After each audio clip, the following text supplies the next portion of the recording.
All right, only on CBS This Morning, we have more of our conversation with CIA Director Mike Pompeo. The former Republican congressman was one of President Trump's first appointees. The two men meet nearly every day in the Oval Office. Pompeo spoke with us at CIA headquarters. We asked about the intelligence community's relationship with the White House and whether the president takes allegations of Russian election meddling seriously. Make no mistake about it. We are doing things today that the CIA was not doing a year ago, and there's more risk attached to those. Risk-taking, that sounds like you're expanding covert and clandestine operations. Oh, most certainly. To what effect? What do you want? I want the president to have the best intelligence in the world. I'm Michael Richard Pompeo. As America's top spy master, CIA Director Mike Pompeo splits his time between the agency he runs in Langley, Virginia, and the White House, where he personally helps deliver the president's daily brief. What's that like? Take us behind the scenes. So sometime each morning, someone hollers, "Pompeo, you're in." And I, along with Director Coates, General McMaster, most days the vice president as well, deliver the president the most exquisite information any leader in the world ever gets a chance to see.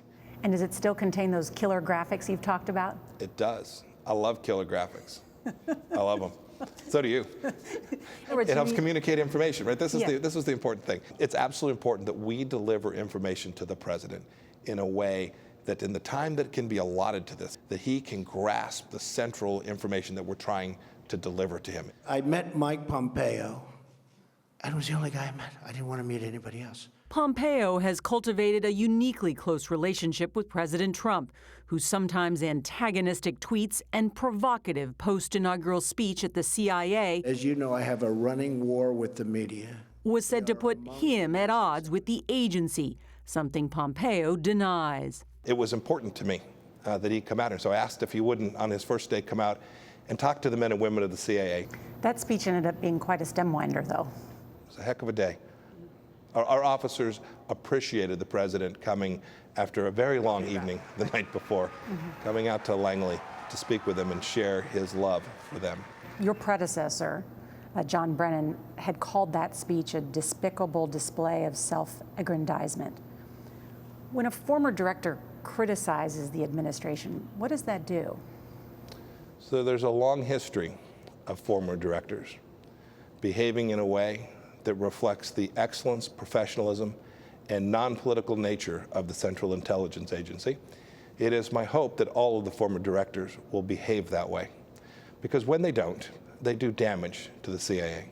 I appreciate the opportunity to appear before you today. It was former Director Brennan who told Congress last year I saw information and intelligence that was worthy of investigation. that he alerted the FBI to contacts between Russian officials and the Trump campaign, a central focus of the ongoing investigation. Have you seen any evidence of collusion with members of the Trump campaign at the time? I wasn't on the campaign. I haven't seen it. I can only say this. I've watched this administration deal with all of our adversaries in a way that has been robust. And the CIA, as part of that, is doing our part. What is being done to make sure that doesn't happen in 2018 and in the next presidential election in 2020? It's a great question, Nora. It's a very important question. I can't answer it. I can only tell you this. There is a major push, not only from the CIA, but all of this administration, this government, to do everything we can to prevent that from happening in 2018, in 2020, in 2030, and beyond. It's been reported, though, there hasn't been a cabinet meeting about it. There hasn't been a National Security Council meeting about it. Yeah, that's why you shouldn't follow all the reporting. You should take it all with a grain of salt, except yours, Nora. I'm sure yours is 100% accurate. So on that note, is this being taken seriously, the Russian interference in our democratic process? Yes, and I wish it had been taken this seriously previously. While the former Republican congressman from Kansas was no stranger to Washington, Pompeo and his wife Susan have sought insider advice about life at Langley. Director Panetta gave me the advice. He said, it's great, we got 2 Italians as CIA directors. But also helped me think about how to interact with Congress, right? We have an oversight body that funds the organization. And so he gave me some ideas about how to make sure that relationship was strong and sound as well. And Susan, what did you learn from this experience? I'm sure there's so many spouses people who work here at the CIA. Right. It's a whole new world. It really is. And while I'm able to meet with groups of spouses, which I try to do regularly, Mike always is interested afterwards, you know, how'd it go? What'd you learn? And I always say to him, what I learned is you should hire all of them, too. Because it turns out that really smart, capable, bright people marry really smart, capable, bright people who are amazing patriots. It's a family commitment, like most things are. Pompeo has swatted away rumors that he's up for a role other than this one and says he's focused on changing things right where he is. What do you want your legacy here to be? I haven't thought about it. I've only been doing it for a year. I think our adversaries should know this.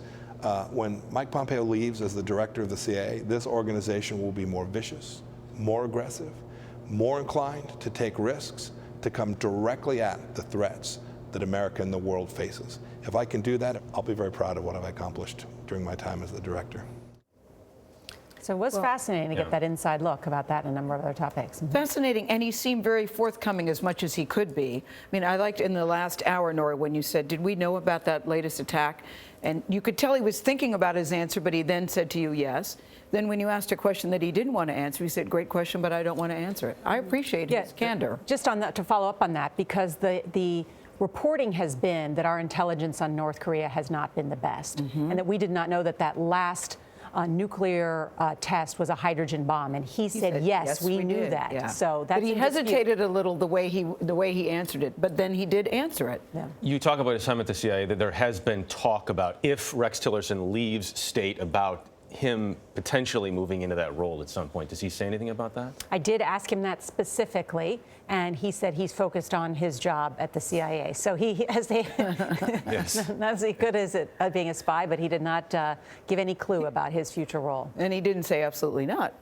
He didn't say absolutely not. That's very interesting interview, and his wife too. Yeah, Mrs. Pompeo, I thought added a lot to the interview. You always forget that a spouse serves alongside with someone in many, whether it's in the military or in an administration. That's right. It's nice to see.